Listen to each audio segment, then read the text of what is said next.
delegates to the world's Parliament of Religions, ladies and gentlemen, welcome to the afternoon session of the opening day today, the 11th of September, 1893.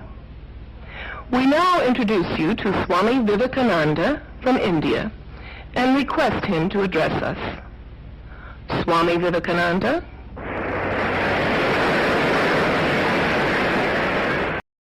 Sisters and brothers of America,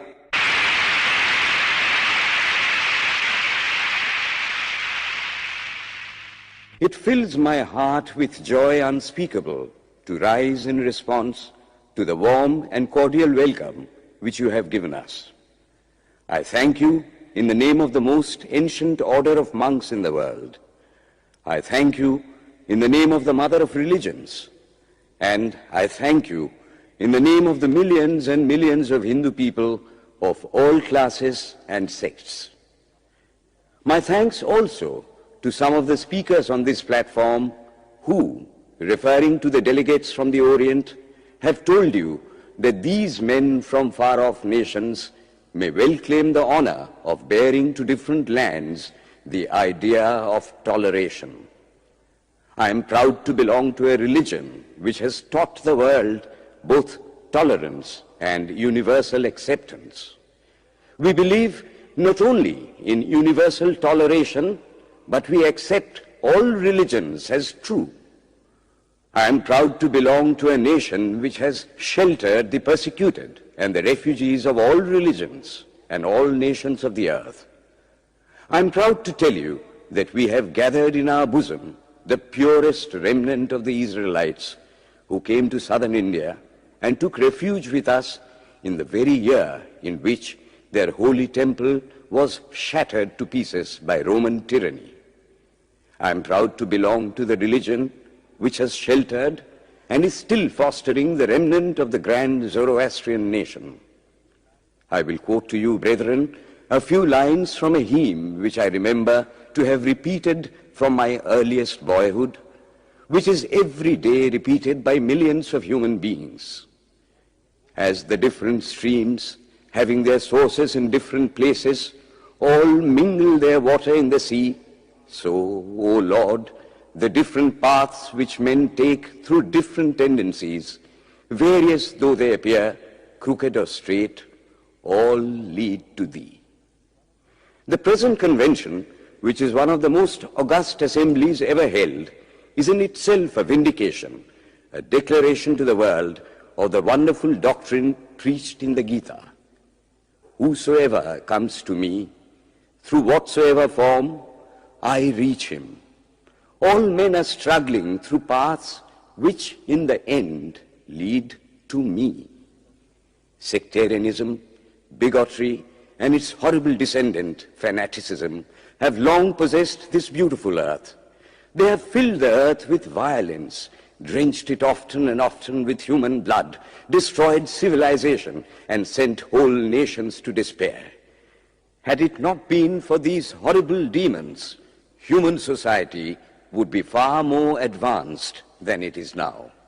But their time is come, and I fervently hope that the bell that tolled this morning in honor of this convention may be the death knell of all fanaticism, of all persecutions with the sword or with the pen, and of all uncharitable feelings between persons wending their way to the same goal.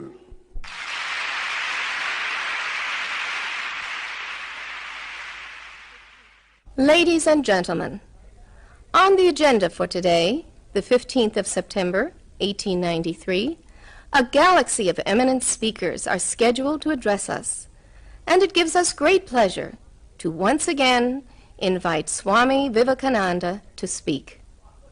His subject for today, Why We Disagree. I will tell you a little story. You have heard the eloquent speaker who has just finished say, "Let us cease from abusing each other," and he was very sorry that there should be always so much variance.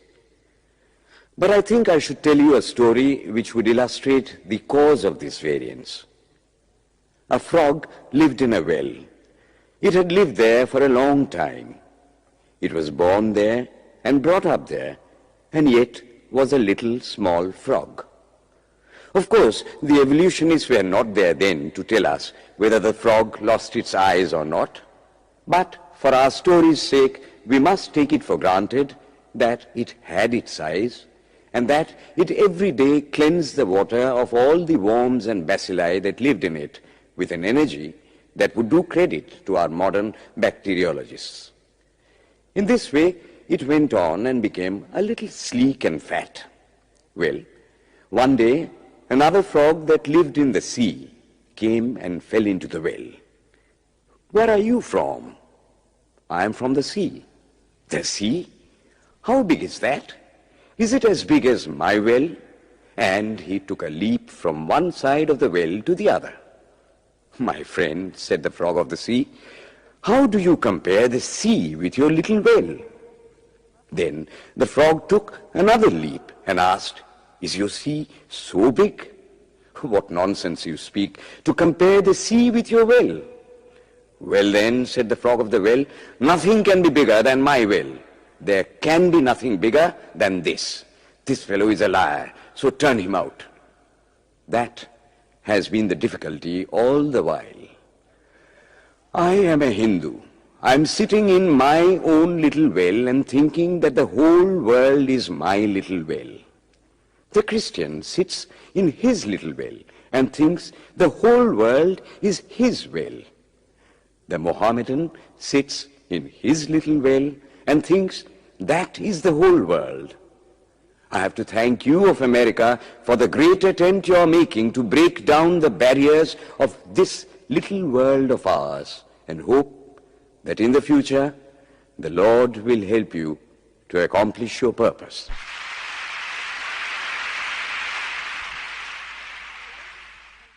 Delegates and friends, today, the 19th of September, 1893, is the 9th day of the World's Parliament of Religions. We have had the privilege of listening to many distinguished speakers from the world over address us on a variety of subjects. The time is at hand to now listen to the great monk from India, Swami Vivekananda, read his paper on Hinduism. Ladies and gentlemen, Swami Vivekananda. From the high spiritual flights of the Vedanta philosophy, of which the latest discoveries of science seem like echoes, to the low ideas of idolatry with its multifarious mythology, the agnosticism of the Buddhists and the atheism of the Jains, each and all have a place in the Hindu's religion. Where then, the question arises, where is the common center to which all these widely diverging radii converge? Where is the common basis upon which all these seemingly hopeless contradictions rest? And this is the question I shall attempt to answer. The Hindus have received their religion through revelation, the Vedas. They hold that the Vedas are without beginning and without end. It may sound ludicrous to this audience how a book can be without beginning or end. But by the Vedas, no books are meant. They mean the accumulated treasury of spiritual laws discovered by different persons in different times. Just as the law of gravitation existed before its discovery and would exist if all humanity forgot it, so is it with the laws that govern the spiritual world.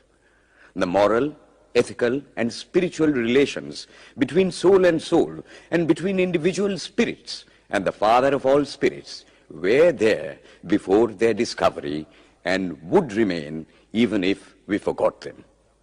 The discoverers of these laws are called rishis, and we honor them as perfected beings. I'm glad to tell this audience that some of the very greatest of them were women. Here it may be said that these laws, as laws, may be without end, but they must have had a beginning. The Vedas teach us that creation is without beginning or end. Science is said to have proved that the sum total of cosmic energy is always the same. Then, if there was a time when nothing existed, where was all this manifested energy? Some say it was in a potential form in God. In that case, God is sometimes potential and sometimes kinetic, which would make him mutable. Everything mutable is a compound, and everything compound must undergo that change which is called destruction. So God would die, which is absurd. Therefore, there never was a time when there was no creation.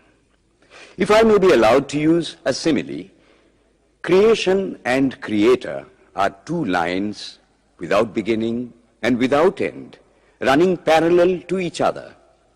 God is the ever-active providence by whose power systems after systems are being evolved out of chaos, made to run for a time and again destroyed. This is what the Brahmin boy repeats every day. The sun and the moon the Lord created like the suns and moons of previous cycles. And this agrees with modern science. Here I stand, and if I shut my eyes and try to conceive my existence, I, what is the idea before me? The idea of a body. Am I then nothing but a combination of material substances? The Vedas declare, no. I am a spirit living in a body. I am not the body. The body will die, but I shall not die. Here am I in this body. It will fall, but I shall go on living. I had also a past. The soul was not created, for creation means a combination, which means a certain future dissolution. If then the soul was created, it must die.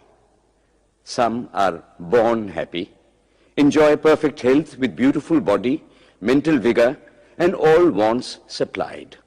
Others are born miserable. Some are without hands or feet.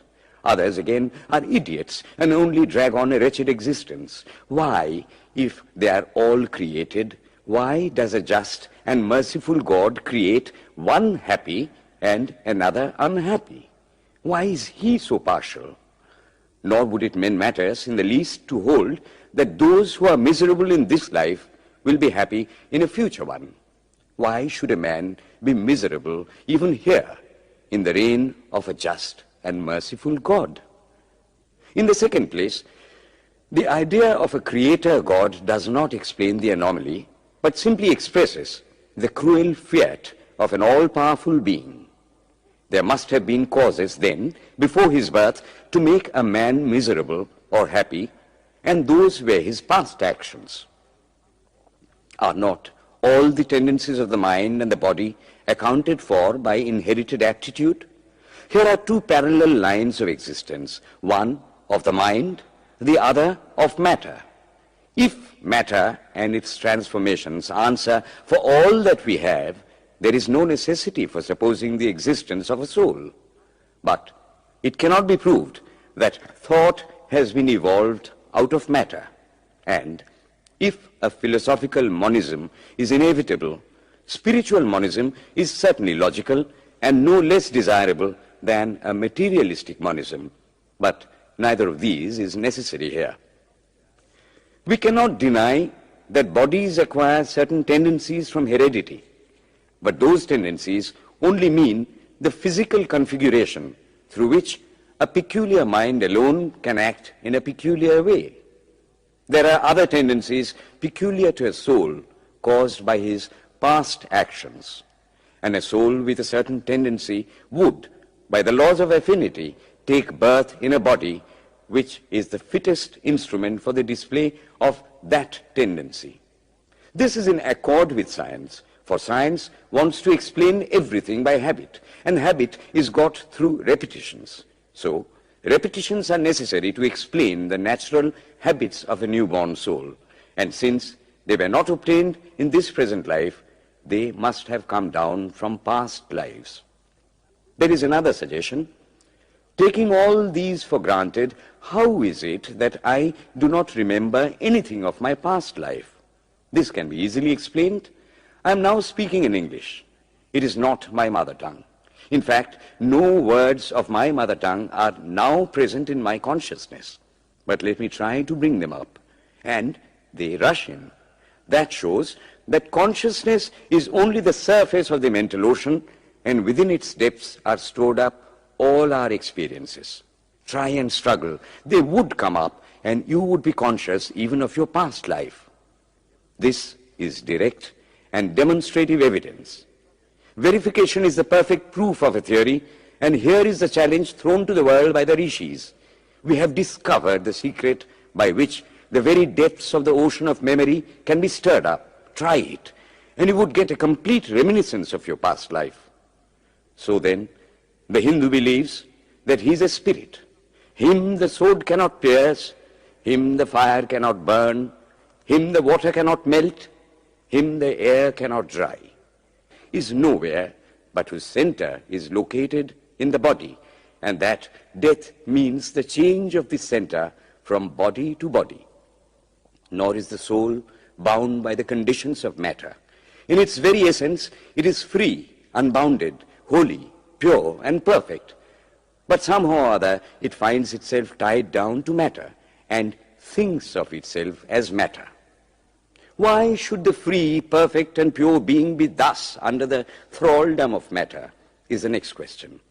How can the perfect soul be deluded into the belief that it is imperfect? We have been told that the Hindus shirk the question and say that no such question can be there. Some thinkers want to answer it by positing one or more quasi-perfect beings and use big scientific names to fill up the gap. But naming is not explaining. The question remains the same. How can the perfect become the quasi-perfect? How can the pure, the absolute, change even a microscopic particle of its nature? But the Hindu is sincere. He does not want to take shelter under sophistry. He is brave enough to face the question in a manly fashion, and his answer is, I do not know. I do not know how the perfect being, the soul, came to think of itself as imperfect, as joined to and conditioned by matter. But the fact is a fact for all that. It is a fact in everybody's consciousness that one thinks of oneself as the body. The Hindu does not attempt to explain why one thinks one is the body. The answer, that it is the will of God, is no explanation. This is nothing more than what the Hindu says, I do not know. Well then, the human soul is eternal and immortal, perfect and infinite, and death means only a change of center from one body to another. The present is determined by our past actions, and the future by the present. The soul will go on evolving up or reverting back from birth to birth and death to death. But here is another question.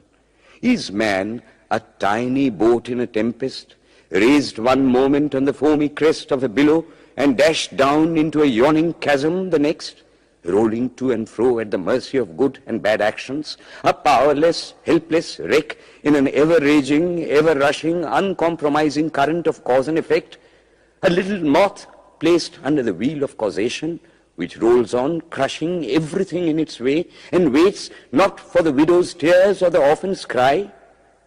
The heart sinks at the idea. Yet, this is the law of nature. Is there no hope?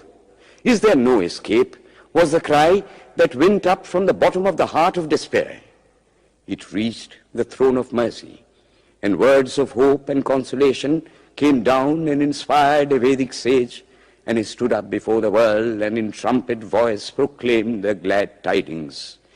Hear ye, children of immortal bliss, even ye that reside in higher spheres. I have found the Ancient One who is beyond all darkness, all delusion. Knowing him alone, you shall be saved from death over again. Children of immortal bliss. What a sweet, what a hopeful name. Allow me to call you, brethren, by that sweet name, heirs of immortal bliss. Yea, the Hindu refuses to call you sinners.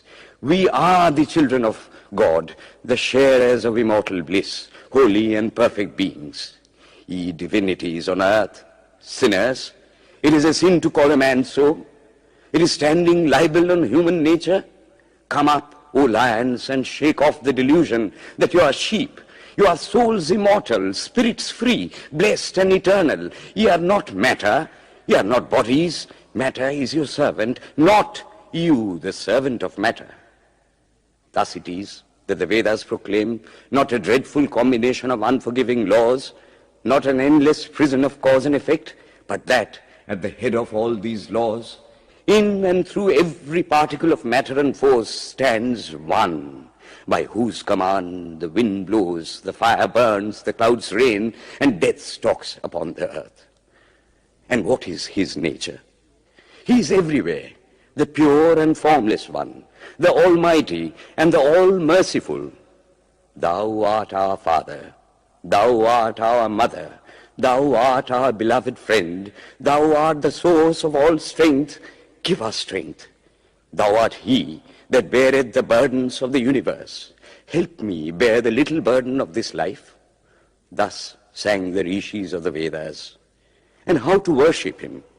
Through love. He is to be worshipped as the one beloved, dearer than everything in this and the next life. This is the doctrine of love declared in the Vedas, and let us see how it is fully developed and taught by Krishna, whom the Hindus believe to have been God incarnate on earth. He taught that a man ought to live in this world like a lotus leaf, which grows in water but is never moistened by water. So a man ought to live in the world, his heart to God and his hands to work. It is good to love God for hope of reward in this or the next world, but it is better to love God for love's sake. And the prayer goes, Lord, I do not want wealth, nor children, nor learning. If it be thy will, I shall go from birth to birth. But grant me this, that I may love thee without the hope of reward. Love unselfishly for love's sake. One of the disciples of Krishna, the then Emperor of India, was driven from his kingdom by his enemies and had to take shelter with his queen in a forest in the Himalayas. And there, one day, the queen asked him how it was that he, the most virtuous of men, should suffer so much misery. Yudhishthira answered, Behold, my queen, the Himalayas. How grand and beautiful they are. I love them. They do not give me anything, but my nature is to love the grand, the beautiful. Therefore, I love them. Similarly, I love the Lord.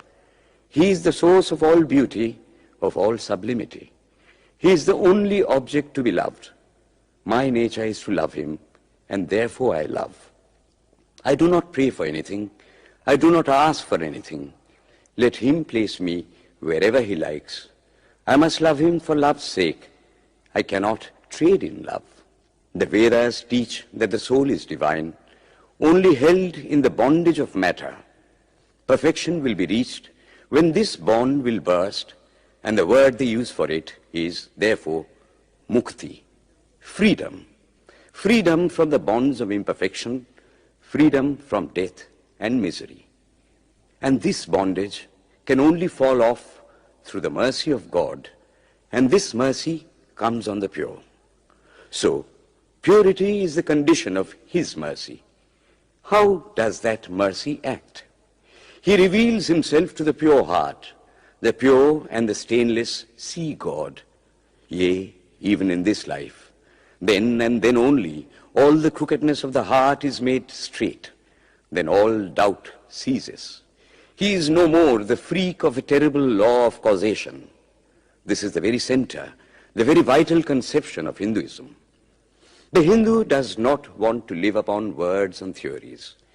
If there are existences beyond the ordinary sensuous existence, he wants to come face to face with them.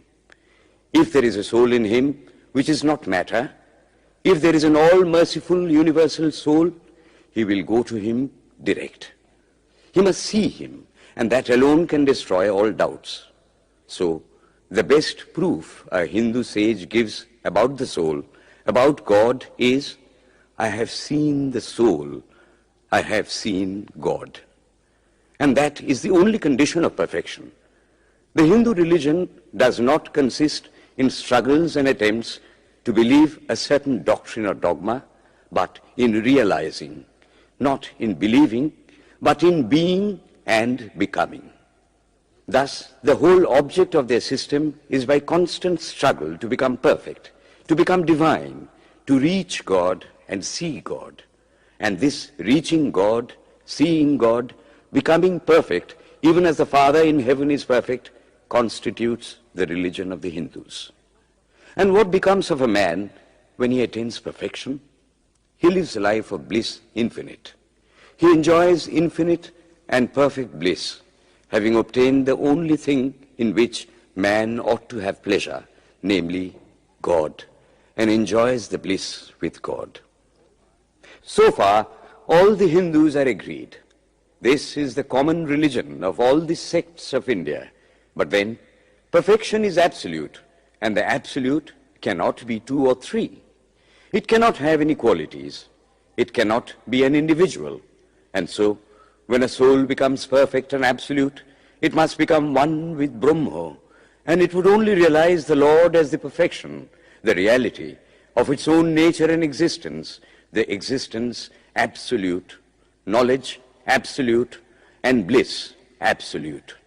We have often and often read this called the losing of individuality and becoming a stock or a stone.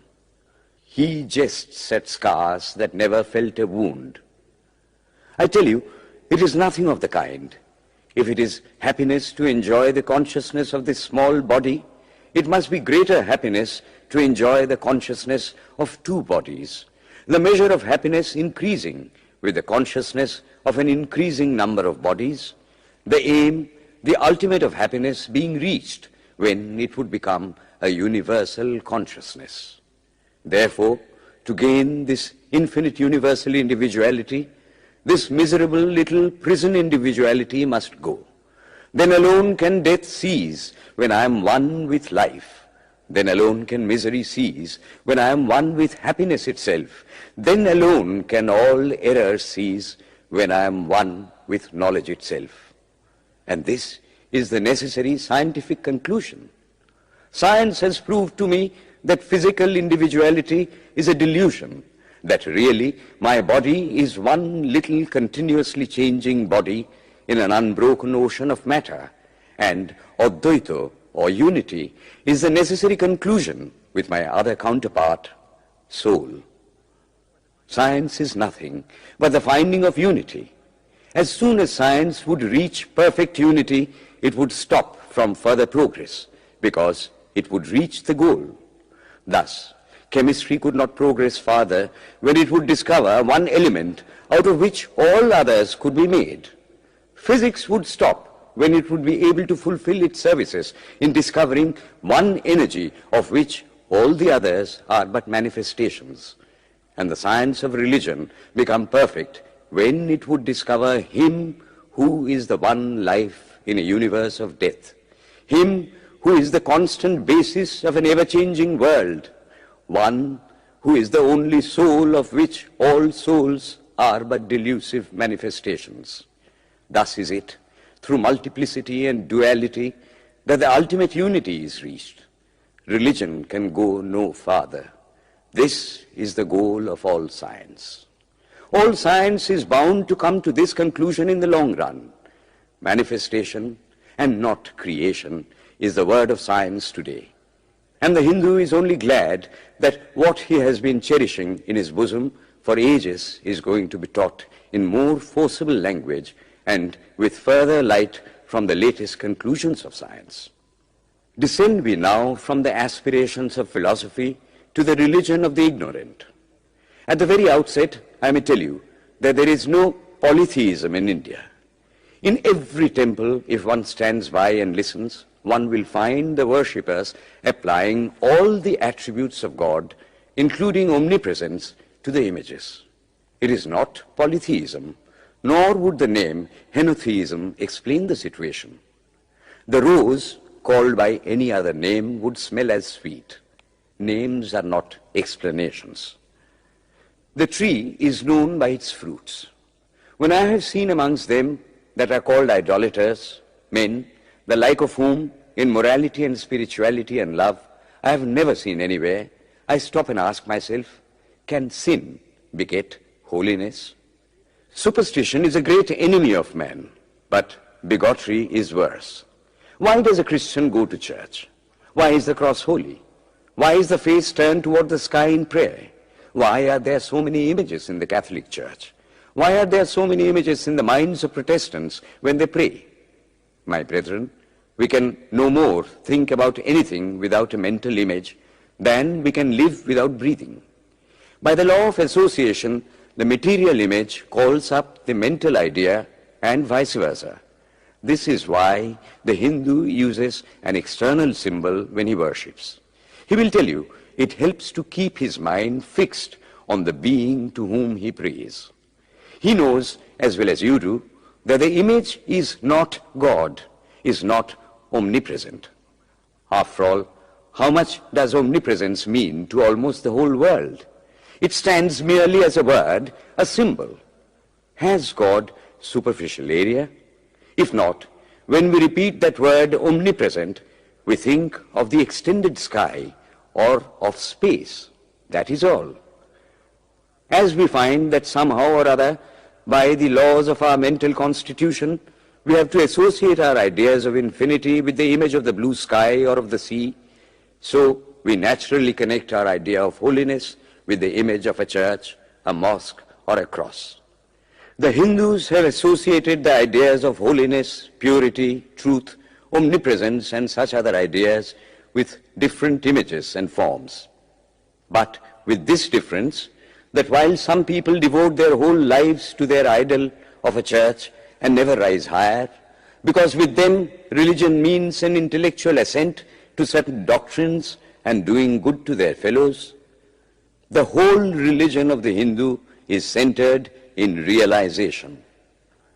Man is to become divine by realizing the divine. Idols or temples or churches or books are only the supports, the helps of his spiritual childhood, but on and on he must progress. He must not stop anywhere. External worship, material worship, say the scriptures, is the lowest stage. Struggling to rise high, mental prayer is the next stage. But the highest stage is when the Lord has been realized. Mark, the same earnest man who is kneeling before the idol tells you, him the sun cannot express, nor the moon, nor the stars, the lightning cannot express him, nor what we speak of as fire. Through him they shine. But he does not abuse anyone's idol or call its worship sin. He recognizes in it a necessary stage of life.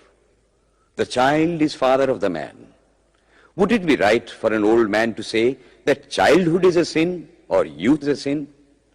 If a man can realize his divine nature with the help of an image, would it be right to call that a sin?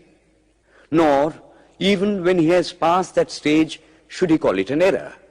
To the Hindu, man is not traveling from error to truth, but from truth to truth, from lower to higher truth. To him, all the religions, from the lowest fetishism to the highest absolutism, mean so many attempts of the human soul to grasp and realize the infinite, each determined by the conditions of its birth and association, and each of these marks a stage of progress. And every soul is a young eagle soaring higher and higher, gathering more and more strength till it reaches the glorious sun. Unity in variety is the plan of nature, and the Hindu has recognized it. Every other religion lays down certain fixed dogmas and tries to force society to adopt them. It places before society only one coat which must fit Jack and John and Henry all alike. If it does not fit John or Henry, he must go without a coat to cover his body.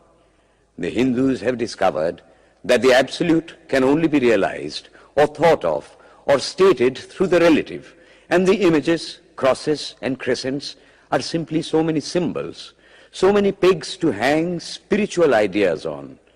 It is not that this help is necessary for everyone, but those that do not need it have no right to say that it is wrong, nor is it compulsory in Hinduism. One thing I must tell you, idolatry in India does not mean anything horrible.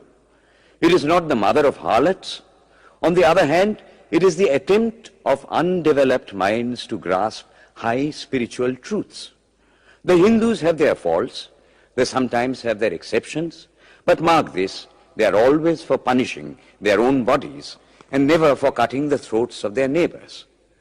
If the Hindu fanatic burns himself on the pyre, he never lights the fire of inquisition. And even this cannot be laid at the door of his religion any more than the burning of witches can be laid at the door of Christianity. To the Hindu, then, the whole world of religions is only a traveling, a coming up of different men and women through various conditions and circumstances to the same goal. Every religion is only evolving a God out of the material man, and the same God is the inspirer of all of them. Why then are there so many contradictions? They are only apparent, says the Hindu. The contradictions come from the same truth adapting itself to the varying circumstances of different natures. It is the same light coming through glasses of different colors, and these little variations are necessary for purposes of adaptation. But in the heart of everything, the same truth reigns. The Lord has declared to the Hindu in his incarnation as Krishna, I am in every religion as a thread through a string of pearls.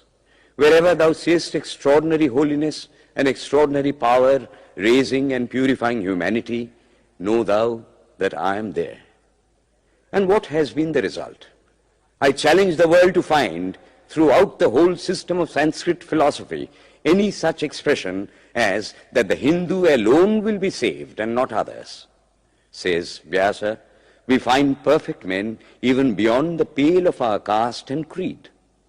One thing more, how then can the Hindu, whose whole fabric of thought centers in God, believe in Buddhism, which is agnostic, or in Jainism, which is atheistic? The Buddhists or the Jains do not depend upon God, but the whole force of their religion is directed to the great central truth in every religion, to evolve a God out of man. They have not seen the Father, but they have seen the Son, and he that hath seen the Son hath seen the Father also. This, brethren, is a short sketch of the religious ideas of the Hindus. The Hindu may have failed to carry out all his plans, but if there is ever to be a universal religion, it must be one which will have no location in place or time, which will be infinite like the God it will preach, and whose sun will shine upon the followers of Krishna and of Christ, on saints and sinners alike, which will not be Brahminic or Buddhistic, Christian or Mohammedan, but the sum total of all these, and still have infinite space for development, which in its Catholicity will embrace in infinite arms and find a place for every human being from the lowest groveling savage, not far removed from the brute, to the highest man towering by the virtues of his head and heart almost above humanity, making society stand in awe of him and doubt his human nature. It will be a religion which will have no place for persecution or intolerance in its polity, which will recognize divinity in every man and woman, and whose whole scope, whose whole force will be centered in aiding humanity to realize its own true divine nature. May he, who is the Brahma of the Hindus, the Ahura Mazda of the Zoroastrians, the Buddha of the Buddhists, the Jehovah of the Jews, the Father in heaven of the Christians, give strength to you to carry out your noble idea. The star arose in the east. It traveled steadily towards the west, sometimes dimmed and sometimes effulgent, till it made a circuit of the world. And now it is again rising on the very horizon of the east, the borders of the sun pole, 1,000-fold more effulgent than it ever was before.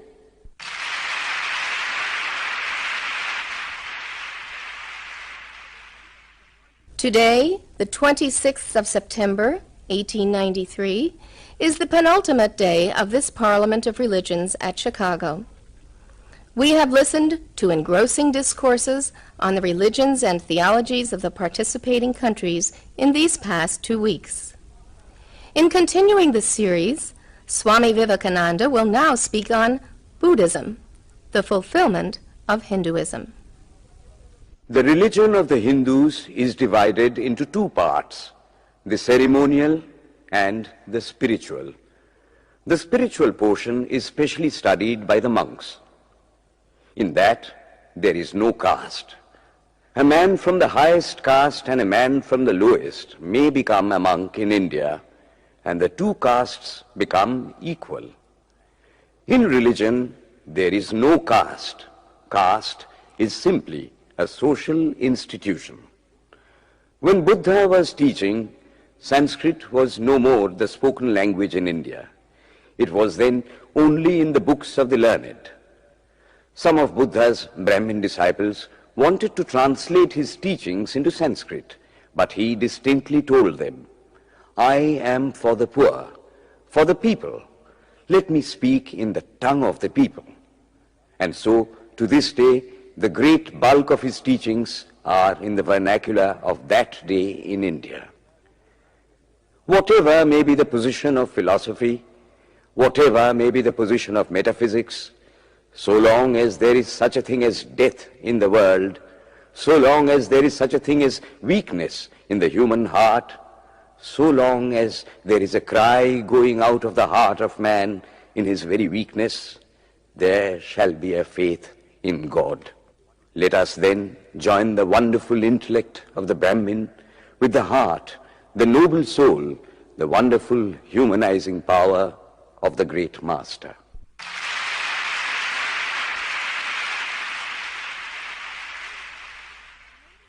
Ladies and gentlemen, in a short while from now, the World's Parliament of Religions at Chicago will come to a close. And this day, the 27th of September, 1893, will go down in history as a landmark for more reasons than one. It is in the fitness of things that we now call upon Swami Vivekananda from India to address this final session.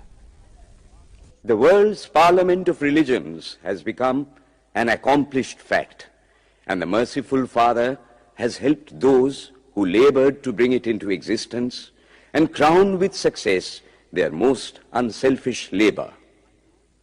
My thanks to those noble souls whose large hearts and love of truth first dreamt this wonderful dream and then realized it.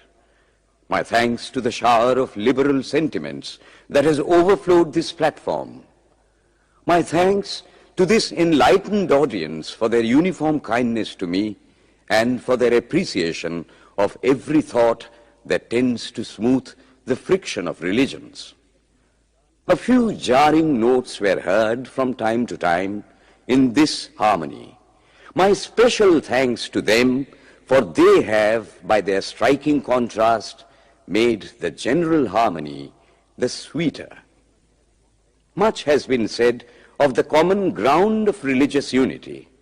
I am not going just now to venture my own theory, but if anyone here hopes that this unity will come by the triumph of any one of the religions and the destruction of the others, to him I say, brother, yours is an impossible hope. Do I wish that the Christian would become Hindu? God forbid. Do I wish that the Hindu or Buddhist would become Christian? God forbid. The seed is put in the ground, and earth and air and water are placed around it. Does the seed become the earth or the air or the water? No. It becomes a plant. It develops after the law of its own growth, assimilates the air, the earth, and the water, converts them into plant substance, and grows into a plant. Similar is the case with religion. The Christian is not to become a Hindu or a Buddhist, nor a Hindu or a Buddhist to to become a Christian, but each must assimilate the spirit of the others and yet preserve his individuality and grow according to his own law of growth. If the Parliament of Religions has shown anything to the world, it is this. It has proved to the world that holiness, purity, and charity are not the exclusive possessions of any church in the world, and that every system has produced men and women of the most exalted character. In the face of this evidence, if anybody dreams of the exclusive survival of his own religion and the destruction of others, I pity him from the bottom of my heart and point out to him that upon the banner of every religion will soon be written, in spite of resistance, help and not fight, assimilation and not destruction, harmony and peace and not dissension.